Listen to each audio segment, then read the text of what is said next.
What is up, Bills Mafia? It is Tuesday, and that means another edition of Camp Daily Observations with myself, Matt Parrino, and my tag team partner, Ryan Talbot, Syracuse.com, NewYorkUpstate.com. We have some fun things to talk about.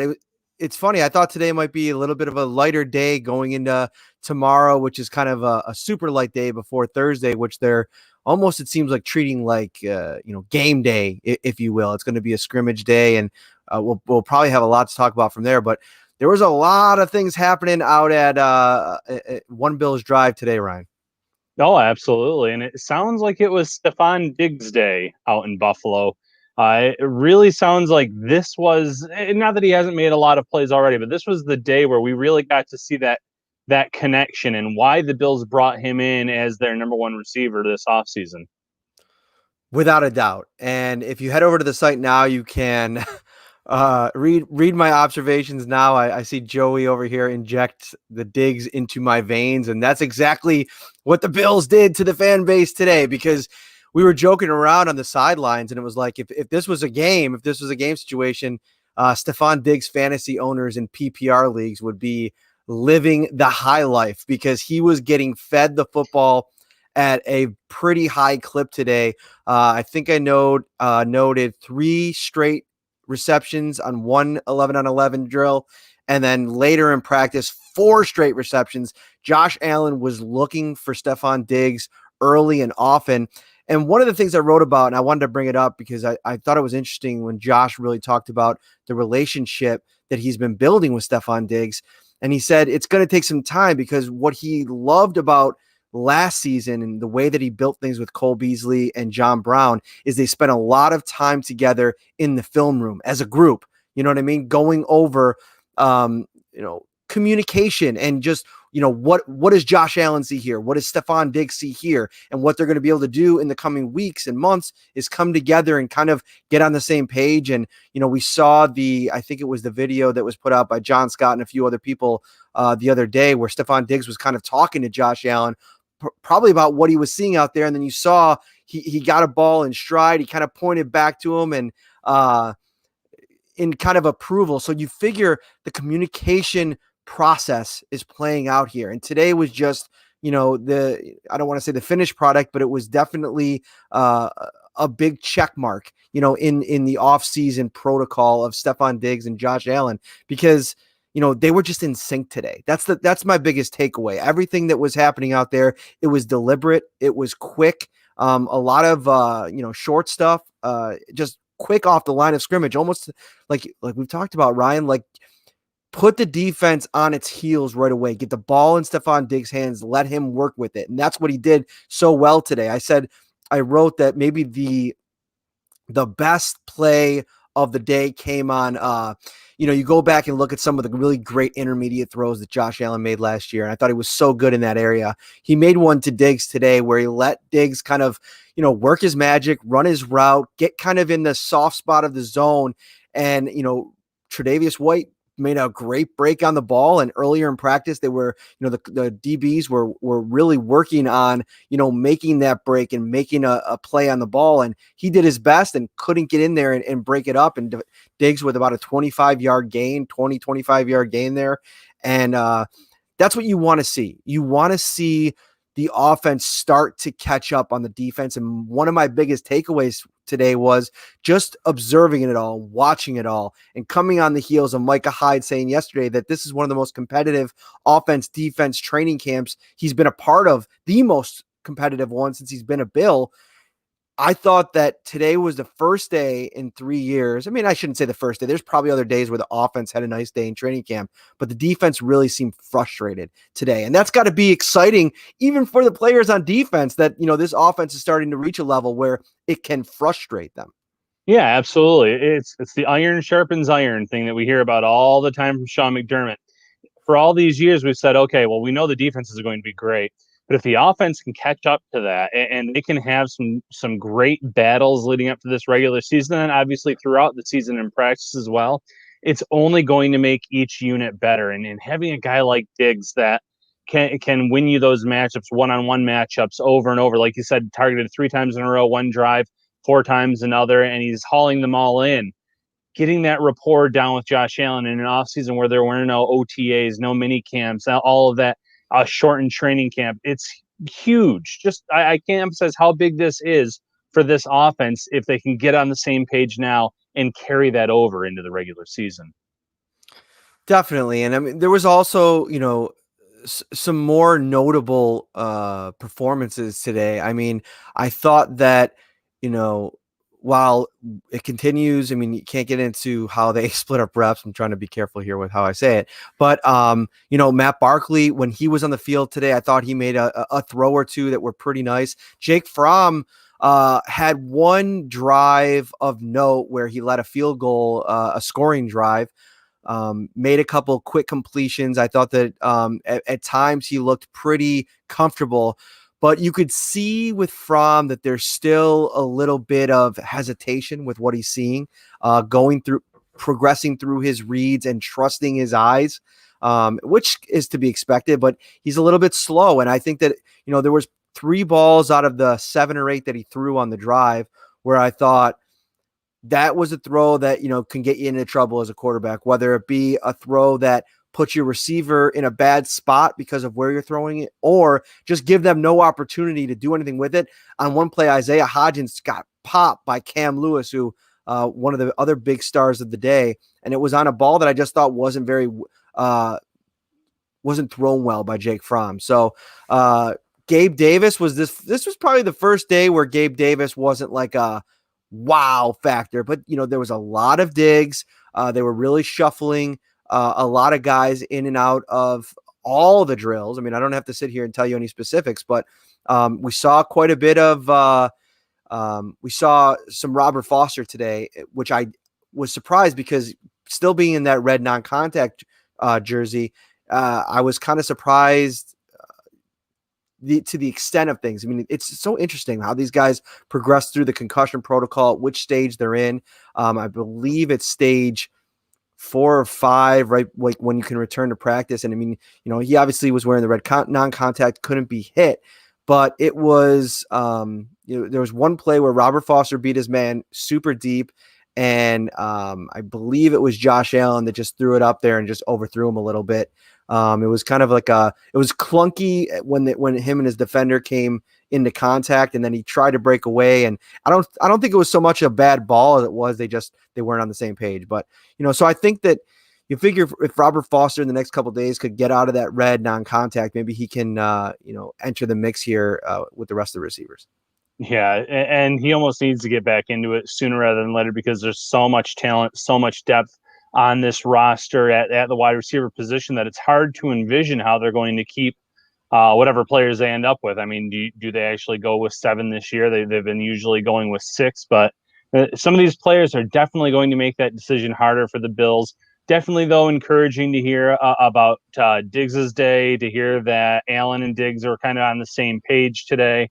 So really quick, though, let's flip over to the defensive side of the ball, because you mentioned Cam Lewis, the UB product, someone that's been mentioned in the comments a few days in a row here. So he actually had a pretty big day today. So tell us a little bit about that.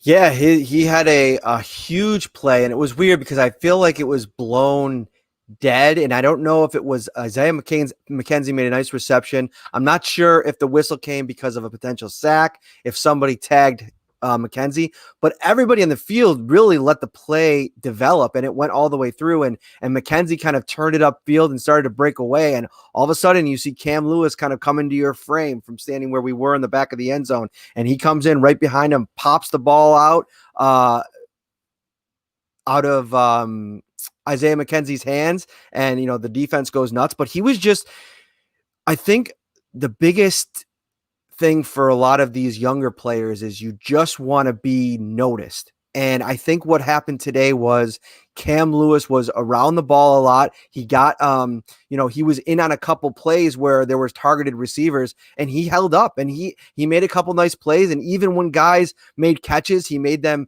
pay for it, like the one hit that he put on Hodgins. So yeah, this is a guy that with Josh Norman, who is out indefinitely, and we have to try to figure out how long he's going to be out here. Cam Lewis really quickly could emerge as not only a roster lock, especially if Norman can't get back by cut down day, but somebody that maybe could even get into some of these conversations for a couple of these starting roles. As crazy as that may sound, the more plays that you make in this environment, the better off you'll be. I think that Levi Wallace, again, a little bit different. He was matched up with Stefon Diggs a few times today. So whenever you're up against one of the best wide receivers in the league, I feel like you get a little bit of a slack cut for you. But no, big day for Cam Lewis. And I know a lot of people are also asking about Jaquan Johnson. I've seen his name pop up a little bit, and I really was watching out for him today.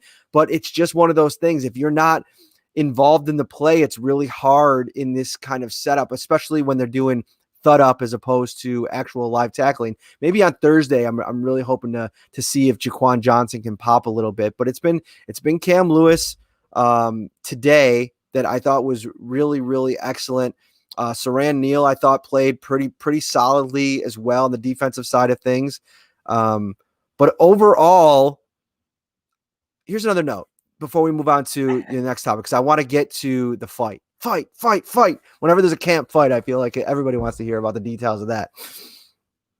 One thing that I've observed over the last, 3 or 4 practices is it seemed like the interior of the Bills' offensive line has struggled to maintain a workable pocket at times for whoever was back there. Josh Allen, Matt Barkley. Today, I feel like that changed quite a bit. And, it's hard, especially when they're down on the other end of the field, and we can't give up too much of what we're seeing out there. But there was some frustration on the sideline. A couple of these practices is, whether it be Josh Allen or whoever's back there, and, maybe people are blowing assignments on the interior, or, guys are getting through. Now they're going up against a really good defensive line, but I think that what you've seen is them take some strides over the last couple of days. I thought the offensive line as a whole played really well today. I noted one play in particular, Devin Singletary popped. We'll talk about this in a little while. I want to get to the fight. We'll talk about Devin Singletary as well. Good stuff from him today. But I thought the offensive line held up better in pass protection today, and is a big reason why I wrote in my observations that while Ed Oliver's been back a couple of practices, we haven't heard much from him yet. Yeah, absolutely. But let's get to the fight. Let's hear all about that.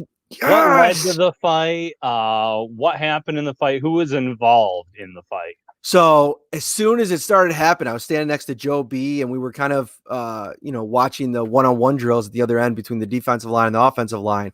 And as soon as you see a fight, my UFC blood starts boiling, and I'm like, let's go. I'm ready to see some fisticuffs. But there were no punches thrown. It was pretty much a little bit of a wrestling match. But what happened was the O-line and the D-line, they were getting after it down there. There was some 7-on-7 on the other field. They were starting to do some one-on-one matchups. I wrote about Brian Winters, who held up really, really well in his few matchups, did a good job against Vincent Taylor, who has 2 sacks in the last 2 days in 11-on-11 work. So that's quite a feather in Brian Winters' hat in those one-on-ones. But it was Brian Cox Jr., who's been all the rage during this training camp. He's been playing pretty well up against, depth piece. Nobody thinks or talks about him. Victor Salako. And Victor Salako just dominated the matchup in both instances where they went one-on-one. And the first time he almost it was Winters who got the pancake block, but he stonewalled them. I mean, he stood straight up. He didn't let Brian Cox, who's a little bit smaller of an edge rusher, really make any hay as he tried to make his moves. And on the second time, at the end of his rep, Brian Cox Jr., coming off of 2 straight beats, probably didn't take too kindly to it. There were probably some words exchanged, and they started going at it. Ty and Secchi, the biggest man out there, he gets involved, and he starts tossing some people around. And then all of a sudden, and again, I'm watching it through the binoculars, both sides, the D-line and the O-line, come kind of swarming together. It's a big pile of humanity. Quentin Jefferson's kind of fighting his way to the middle of it. And, for all intents and purposes, as far as camp fights go, no punches thrown. I mean, really, in the grand scheme of things, it's probably not a huge deal. But, it's something that I think that energized the defense. I think whenever a guy gets beat, whether it's one-on-ones, whether it's in 11-on-11, it motivates you. And I got the sense from what I was watching that kind of energized that side of the ball. They got, dialed up, mentally as they moved on to the next portion of practice. And, I go back to what Sean McDermott said last year about camp fights. It shows that guys are competing out there. You never want guys fighting, and Sean said that, but it shows you that, it means something to these guys and they're out there trying to win roster spots. Salako and Brian Cox, more than almost anybody, guys that are just fighting and scratching and clawing for every little bit of success they can find during this camp process. So it was cool to see. Today was definitely, the intensity was up today. Like, I felt like this was the first time where we really felt like football. You know what I mean? And not that all these days haven't felt like football. Of course it has, but it just feels like maybe they're kind of reaching another gear. It'll be interesting if we can talk to Sean McDermott, get his reactions, whether it be tomorrow or Thursday, to how things have progressed this week in camp, and maybe see if he's noticed the same thing about that stuff. Yeah, and like you said, it's a lot of these guys that are fighting, one, for a roster spot, but two, even to get noticed for the practice squad, so that they know they have to put their best foot forward. So things like this happen. It happens in every camp. But you're right. It helps with the intensity level. It helps them probably prepare as they're getting ready for that week 1 matchup with the Jets. Before we talk about Devin Singletary, we do have some questions in the commentary. ZD wants to know, is Pat DeMarco's job really in the balance with Gilliam making strides? Yeah, I think that the thing with Reggie Gilliam is, first I'll say, just from what I've witnessed, I think he's earned some respect with the way that he's performed in training camp. So that it's a competition with a guy like Patrick DeMarco, who's established himself not only in this offense, but in this league, and has had a lot of success as a leader in the room, a captain, a big time special teams performer. That's the kind of thing that, it's tough to gauge. Like, we're watching him go through all of, the different reps and the different, parts of practice. I can't comment on a lot of them, but you really, especially on the special teams front, which we can't get really into at all, but you don't know how Keith Farwell is watching, a rep and what he's valuing. We can ask him about it, but to the naked eye, it's kind of tough to see. You see when guys have good moments and the celebrations and how the reactions are. But I think that more than anything, what I will say about Gilliam is that he's made an impression.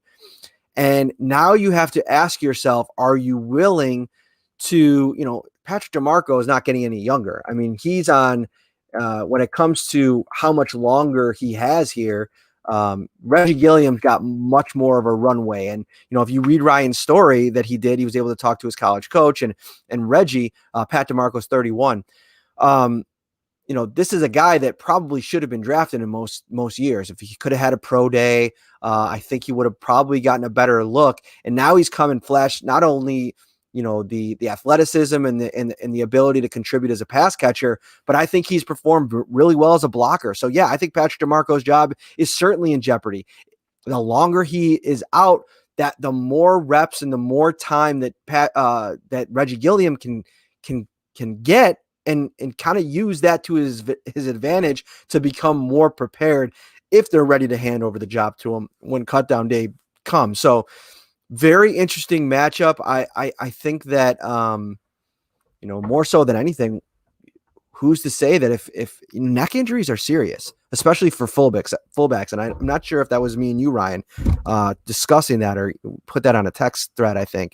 But, if Patrick DeMarco can't return, who's to say that they don't say, let's put him on the pup to start the season and give this Reggie Gilliam a go here at the start and see what we have here. And if it's not working out and he maybe not ready for that level, you bring Patrick DeMarco back when he's ready. Oh, absolutely. Let's do one more question, then we'll go to Singletary, and then there's a few more questions here. In the case that Ford moves to guard, Matt, what, in your opinion, would happen at right tackle? Would Nsekhe be starting or rotate with someone like Darrell Williams? I guess they're just asking opinion here. So if they do just move forward inside, if that's the ultimate decision at the end of the day, what do you see happening at right tackle? That's a great question. You look at the credentials of some of the players on this roster. If you were asking me going into camp, and this has nothing to do with what I've seen, but just like who I thought would work there, I still think Ty Nsekhe is a guy that they know from last season gave them significant, really good reps at that position. I think that they work well together. When they were on the field together last year during training camp, one play today. It's tough to get around this, but it's just what happened. Inseki and Ford both made a really, really good block on a Devin Singletary touchdown run.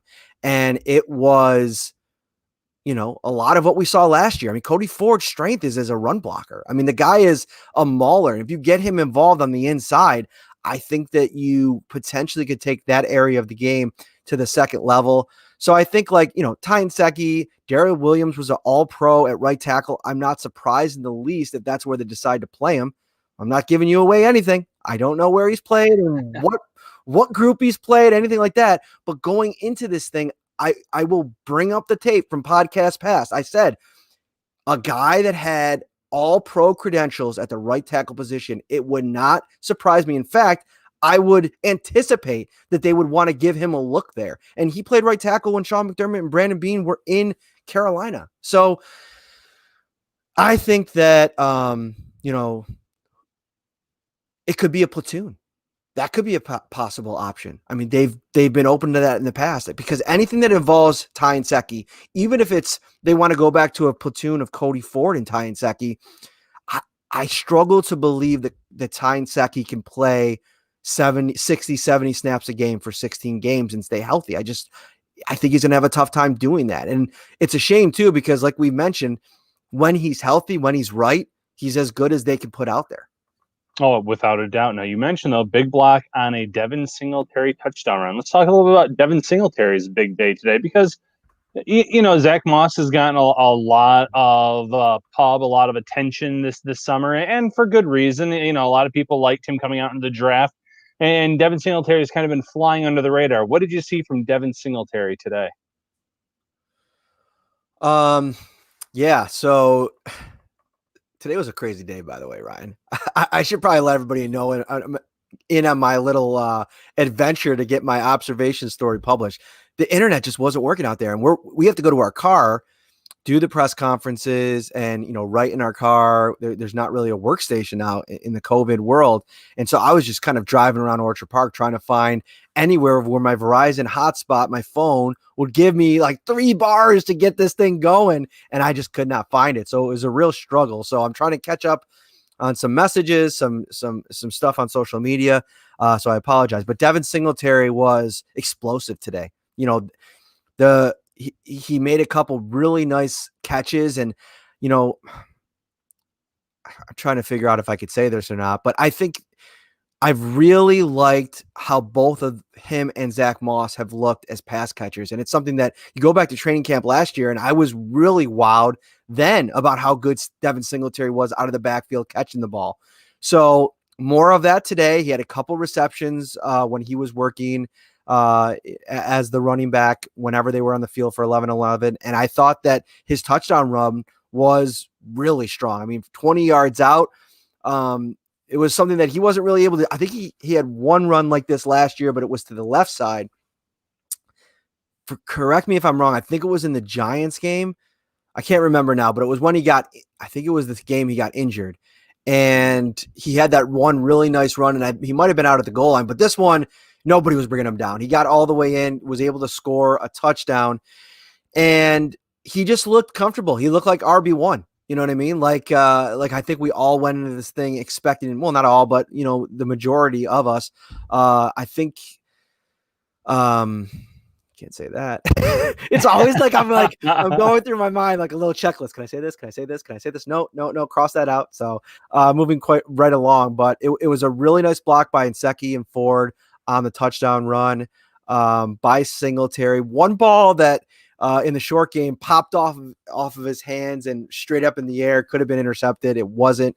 But I think it's a good thing that you've had this much success by both guys early in camp. Like it seems like they're really comfortable. It seems like they're very eager to complement each other, which I think is a good thing. You want when you have a 2-back system like this, where there's not maybe that one clear-cut starter, even though Brandon Beane came out and said that Devin, is their starter. I think eventually they know they're going to kind of rely on each other, not only when maybe one can't be out there, but, when they're both going. Like when you have 2 guys going well as running backs, it's to your advantage. Oh, without a doubt. And I think we learned that Devin put on like 5 to 8 pounds of muscle this offseason. So not surprising they didn't want to, or he couldn't be taken down there near the goal line. Heading back into the comments, how is AJ Epinesa looking? And then they said dominant question mark. How's he look so far? I'm not going to say dominant, but I'm going to say exactly where he belongs. He's an NFL football player. No doubt about it. You could tell that from watching him play.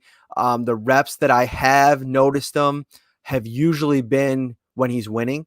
And so that's a good thing as well. I thought he had one borderline win in the one-on-ones today. But that's the only one that really popped. I think the other one that I noticed him, it was kind of a wash. Both guys had a nice rep. So I think he's fine. And the tough part about this, and a lot of guys end up landing. Like today, Matt Milano had a really nice up the gut blitz that landed, and he recorded the sack. Vincent Taylor, another sack for the second straight day. Although he had he had some tough times against Brian Winters in the one-on-ones. Both matchups, those two guys had. Brian Winters got the better of it and pancaked him on one of the blocks. So that's encouraging if you're pulling for Brian Winters as he gets accustomed to things in Buffalo. But I thought overall in the last couple of days, AJ's been really, really good. And that's all I could say. Fair enough. Dustin Green, fellow Banas man, go Banas. Who is the most surprising guy doing well and the most surprising struggle? Well, that's a great question. The most surprising guy doing well. I'll say it's not surprising that he's doing well because I thought he was outstanding last year. But Ryan Bates is having a great camp. We've talked about this guy. He's so versatile. He can play all 5 positions. I mean, he played them last year, in Philadelphia, between Philadelphia and Buffalo. I think he ended up in practice or a game, ended up lining up at almost every position. And he's solid. I mean, he was having he really had some good reps. I really noticed today. I probably should have wrote about him, but it was so Diggs heavy. I didn't.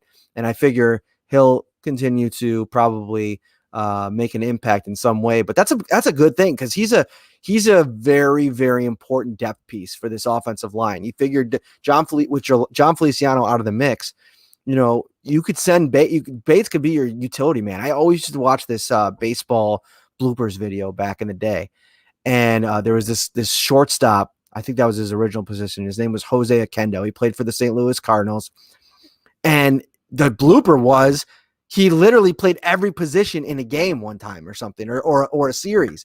And to me, every time I see Ryan Bates, I think of Jose Akendo because you could literally throw him anywhere and he'll figure out a way to make things work. So I think Ryan Bates is the most, the biggest riser, I'd say, or guy that, is surprisingly playing well. In terms of disappointment, that's tough. And I hate to say it,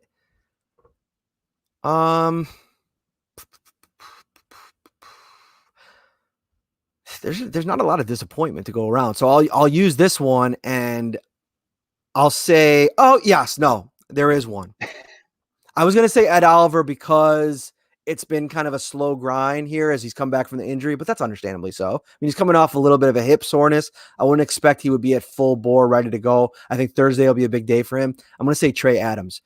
He seems to be completely out of his depths. I mean, I think that's probably disappointing for a lot of people that really love that signing during the UDFA period, where a guy that maybe could come in here and compete with so much upside based on everything that was written about him, but he just completely looks lost out there at times. And so I think that he's struggling with the lack of, this is a perfect example to me, without talking to Trey or Bobby Johnson or Brian Dable about it, of an example of a guy coming in and too much too soon.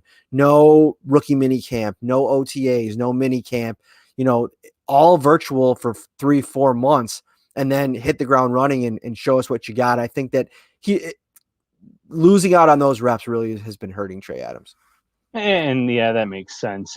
Going back to Bates real quick, easy guy to root for. He gets traded mid preseason last year, if I remember correctly, and he came right in and did so much in such a short time that the Bills felt they had to keep this guy. They ended up trading, I believe it was Eli Harold. Is that the name I'm thinking of? Yep, It was yep. linebacker that wasn't going to make this team, and they end up getting an offensive lineman who, by all accounts, whether probably not starting this year, but could be playing a big depth role on this team. So, kudos to Brandon Beane for finding a guy like that, but more so to Bates for making such a great impression in such a short time last year to stick with this team. A few more things here in the comments. Do either of you partake in fantasy football? I know I do. I'm big into it. Not as much as I was a few years ago. I was in a dynasty league where you drafted individual players on defensive line, linebacker, secondary.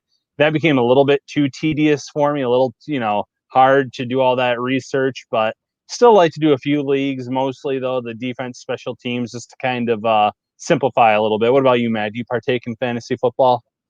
Oh yeah, oh yeah. I'm gonna dial it back this year. I think I'm probably only gonna do one league, the media league, which was very hotly contested last year, and I believe the rookie Marcel Louis Jacques took the championship in quite a game against John Scott. So I have to have a better showing this year. But yeah, I do play some fantasy football. Very nice. And there's one more. Thoughts on the fact that the Bills brought in the former first round pick Lee for a workout yesterday? Personally, he could end up getting signed because a lot of these guys that have been brought in have been signed and signed pretty quickly. I still think you're going to see so many workouts between now and the regular season where the Bills are simply doing their homework on potential additions if there's an injury or if there's a COVID signing. It's exciting, for the fans, where you see a former first round pick, a guy with a lot of athleticism, brought in for these workouts. But workouts are pretty common this time of the year, and I think you'll probably say something along those lines as well. But what do you think of that Lee workout? Yeah, it's interesting because I do think that they maybe like what they have in terms of some of the depth competition there, but this regime has shown like they're not afraid to bring somebody in to kind of maybe light a fire. And we saw that Corey Thompson was out with the knee soreness today, so whenever something like that happens, I could see them wanting to, like Brandon Beane said with the cornerbacks, update their list of potential guys in case there might be a bigger situation at play. Oh, without a doubt. Big Slugger 18. How different has the reporting scheme been? Heard a lot of teams have different standards, and how much is it hindering potential feature pieces for both of you? One thing I'll say is the Bills have done an outstanding job of getting these players via Zoom. I was able to get Reggie Gilliam one-on-one. So kudos to the team. I think the Bills are doing outstanding in that regard. But yeah, there probably are different scenarios, different standards for different teams. But I know in our case, but specifically in Matt's case, our main focus here is the Bills. Yeah, and I will say on this front, this training camp has been a little bit different in that we're really putting all of our a lot of time into the podcast. So that's definitely impacting a little bit some of the other stuff. But I will say too, like the Zoom calls, the cool thing about when you are at training camp or in the locker room or whatever, you have a lot of opportunity to kind of just go and talk to a person. And so the way that a story usually materializes is based on a conversation I had. And Lorenzo was obviously always my favorite in the room to go and just have a 5 or 10 minute chat with, and almost help direct me into what my story would be. And I think with this setup, you're basically allowed one, maybe two questions every Zoom. So it's not very personal to you. So a lot of what comes out seems to be a lot of the same stuff. So I think we're all still adapting to this new world, and what this all means. I mean, I'll definitely have something off of Gabriel Davis at some point this week. It's just about fitting it all in and doing these daily podcasts. As fun as they are and great as they are definitely time consuming. But they're great, and you guys are supporting it so much. We appreciate it. I've seen all these comments in here. Smash that like button if you're watching on YouTube. Subscribe not only on these video channels, but our audio podcast. I mean, that really, that was the kind of the genesis of all of this. So if you can go wherever you get podcasts, because maybe one day you can't watch the live show and you want to get it on, and you just want it available on your drive to work or whatever, you can pull it up on your phone, whether it's Spotify, Apple, Google, Podbean, wherever you get your podcast, wherever you listen to it. And if you don't, start. There's a lot of good podcasts out there, and just hit that subscribe, rate us, review us. It really helps us out. You guys are great, man. This is, I'm seeing the numbers here live right now for this show, and this is really taking off. And these kinds of things don't take off without you guys. So as always, we appreciate you. Yeah, absolutely. The comment section has been popping. Love all the questions. Just love all the appreciate the daily comments and the hard work. Just reading things like that, really, really nice to read from you guys. How about one more question from the comments here, Matt? Well, actually, a good one just came up, so I might lie and make it two. Based on your observations, what is your early bird score prediction for Week 1, Bills versus Jets? Ooh, nice one. I like that question. Yeah, so I think that my early expectations are that this Jets defense, without Jamal Adams and without CJ Mosley, is really going to struggle with this Bills offense. And not only, obviously Stefon Diggs, you figure a more mature and ready to, develop Josh Allen. But I think that this two-headed monster of Zach Moss and Devin Singletary, they're going to be a problem this year for a lot of run defenses. And that's one of the strong suits of that Jets defense.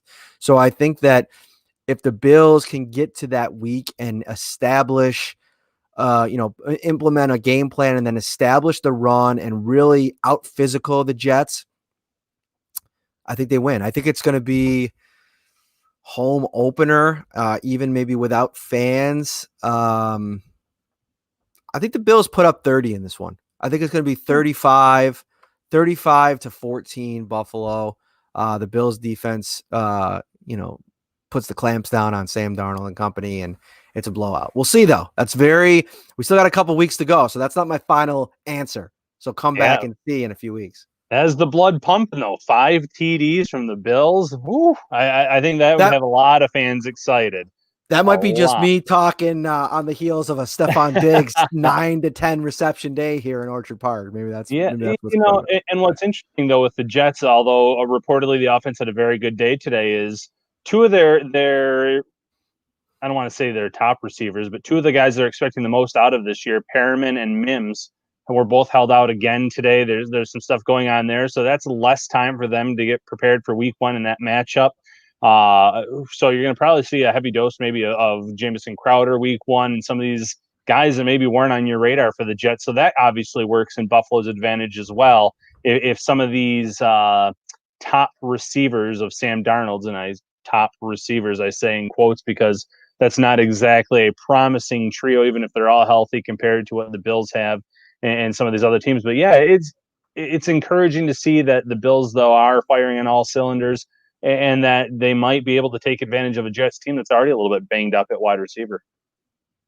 For sure. Was there one more question you wanted to get to before we get out of here? We're going long today. We're giving you guys a 40-minute show one day before the big show on Wednesday night. By the way, we have Jay Skursky from the Buffalo News, underrated, longtime Bills beat reporter. He's been at the News for a long time. I think he's been on the beat 5 or 6 years.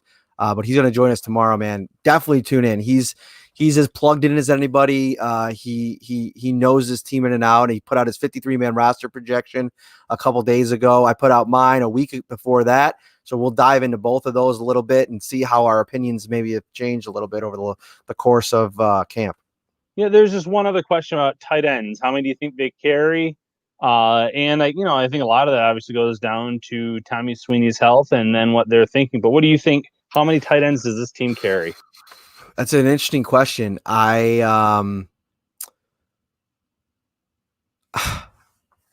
don't know if this is possible because I'm not obviously privy to this severity of Tommy Sweeney's injury. But if it's a situation where they can place him on the whether it be the active or the pup list or whatever they decide to do with him injury wise, if he's not ready to go by the season start, I could really see Jason Kroom pushing for a roster spot. As crazy as that sounds. And I know everybody jokes about this guy. Obviously his connection to the team. He dates Terry and Kim Pagula's daughter. But you go back to 2018, he made some plays that year. I mean, this guy has, he has some chops in this league already, a converted wide receiver who plays tight end now. He's made a couple plays in camp. He seems healthy. You follow him on social media, you see the work he's been putting in this offseason. I think he's making, a nice little case for himself. So even if he doesn't make the roster, I definitely think he's a guy that is in the mix to be kept in the practice squad. And, heaven forbid something happened to a Dawson Knox or a Tyler Kroft. He's somebody that could be, you'd like to have him in the mix as somebody you can bring in, knows, very familiar with the offense, has been in it the entire 3 years that Brian Dable's been here. So I think Jason Kroom is making himself a nice little, making a nice little push here in training camp. Yeah, and it was easy to kind of forget about him after the injuries last year and things like that. But he did lead the team in receptions from the tight end position a few years ago, converted from wide receiver to tight end. So he has that athleticism, something that they do like to have at that position to try to create those potential mismatches. So definitely something to monitor, and glad to hear that he's also having a strong camp.